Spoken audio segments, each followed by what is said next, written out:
am solo combat yu mag mën nañ ne ñetti grand combat moom lañ boole ci benn bés wala ñeenti grand combat moom lañ boole ci benn bés waa Albourakh Events dañuy njëkkee rek ci premier combat bi nga xamante ne moom moo ci grand combat bi diggante Ama Baldé ak Gris Bordeaux tey jii lan nga ñu wax ci état de forme yi ak seen open press yi nan nga ko gisee diggante Ama ak Gris Bordeaux El Hadj. Open press yi mooy loolu rek comprendre ñu ñëw seen état de forme ba pare parce que gis nga forme bi Ama indi gis forme bi nga xamante ne Gris Bordeaux indi na ko. mais man état de forme Modou Lo rek laay suivre loolu moom jaaxal quoi ak li ngeen ma bëgg a laaj nii man Modou Lo rek laay gis. billaay en tant que expert ak nitu làmb tey gis nga forme bi Ama indi seetaan nga ko ci signature de contrat yi gis nga vidéo bi nga xamante ne aussi Albourakh Events defal nañ ko donc tey ji mën nga ñu wax lan mooy état de forme ndax yaakaar naa Ama Baldé yéen la mujj bëree. bon nu mu meloon contre Modou Lo moom nekkul noonu la mel quoi non point bi wàññeeku na quoi oui point bi wàññeeku na loolu laa gis ci moom quoi waaw. point bi muy wax normal. kooku moom la concerné bu normal ak bu normal kooku moom la concerné de kooku concerné wul énergie de parce que énergie kenn ngeen bëgg ko te sagul bëre lu leer laa la wax. mais Gris Bordeaux nan nga ko gisee. Gris Bordeaux moo woon fa woon rek la woon fa woon rek. mais Gris nan la mën a aborder bés bi ndax Gris gëj na daan mbër depuis 2015 mën nañ ne presque 13 ans ou 12 ans daanul mbër donc nan la war a mën a aborder combat bi. non c'est que ay bés moom jaaxalul Gris quoi parce que Gris am na bés bu mag bu ne n'est-ce pas waaw mun naa la wax bés bi moo ci gën a minime ci bés yi waaw parce que bëri ma la sumaay taro yi fi nekk yëpp kooku bés mënutu la yéem daal waaw loolu rek lañ am luñ ciy wax kese. ñu ñëw ci beneen combat Gouye Gui Ada Fass. Ada Fass moom dafa nekk mbër boo xam ne dafa nekk ci yoon comprendre dafa nekk ci yoon quoi te ki muy bëreel tamit dafa gëj a bëre comprendre mais nag comprendre na ko bàyyi xel daal waaw te xam ne tamit ci làmb la bokk waaw loolu rek laa am lu ma koy wax daal. Zoss Liss Ndiago. Zoss Liss Ndiago moom xam nga Zoss yàlla na ko yàlla may ndam parce que ñun nag parcelle la ñuy topp daal comprendre boo demee nee prix yàlla Zoss dóor Liss Ndiago mu toog. xale bi dafa dangereux nag.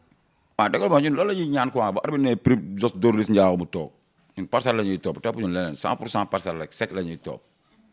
waaw ñun topp ñu beneen mbër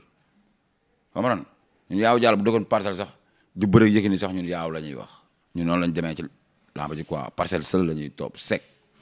waaw. match numéro 2 ak ki nga xamante ne moo di Tapha Gueye numéro 2 combat jeunesse contre l'expérience mën nañ ko tuddee combat boobu. non combat boobu moom xam nga mën la su maay comprendre signature bi gis na nu mu demee xam nga fët am na ay coow ñu toj ci oto jàmbur ak affaire yooyu naa sul quoi comprendre yooyu moo rafetul quoi gis nga mbër boo amee tur da nga war a moytu yenn yi ba xam nga fi lay xoolee xam nga saa su da nga am ay fans am ñu lay bëggee comprendre am na yoo xam ne ay nit bu la koy def dugal sax yow da nga see war a génn comprendre mooy comme man rek ni may faralee Modou Lo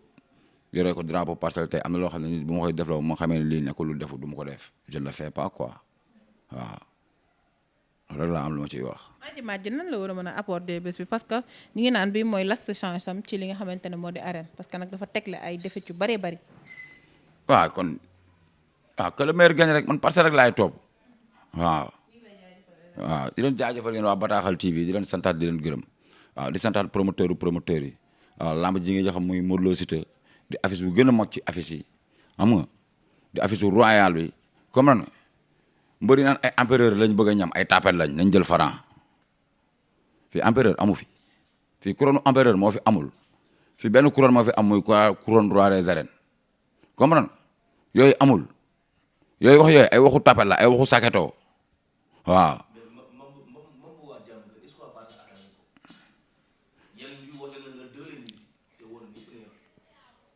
gis nga yàlla bi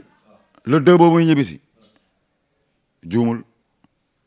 moo la waral lamb ji ay une 2 lay demee ñu koy dóor une 2 parce que le 2 lay ñëw rek ñu tegal ko une 2 rek day toog jantaak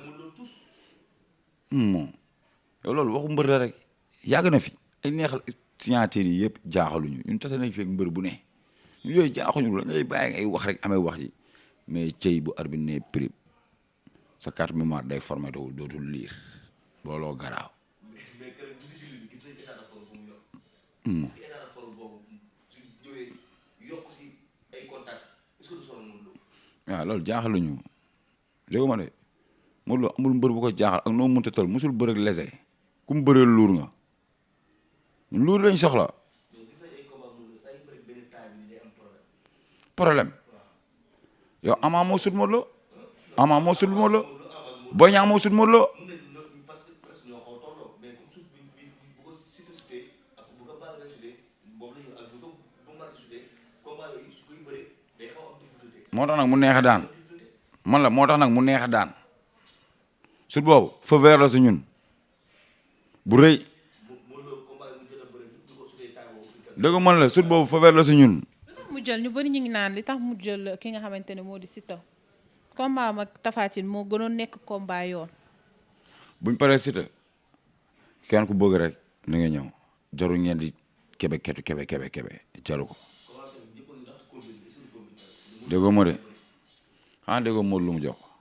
nee na moom buñ ko fayoon pour mu bëree rakam sax du ko yërëm Modou amul lu mu yërëmee Siteu yow lañ xam lool ñoom nañu paree xeex nañu paree bëree man la Mansour Ba du tëgg commune xamul loolu promoteur bi ko tëgg xamul commune droit au but la xam te jours yi ngeen di comprendre bu Modou nekk comme bi ndax promoteur bi Parcelles la dëkk Modou Parcelles la dëkk. man la bu Modou jàppee Siteu ngeen di xam commune la ak du commune yéen presse en ligne yi jour boobu la xoolal Siteu di woy mbay billaay wallaay taala par force dina ko woy mu bëgg dina ko woy mu bañ dina woy mbay yow si boo waay loolu du effet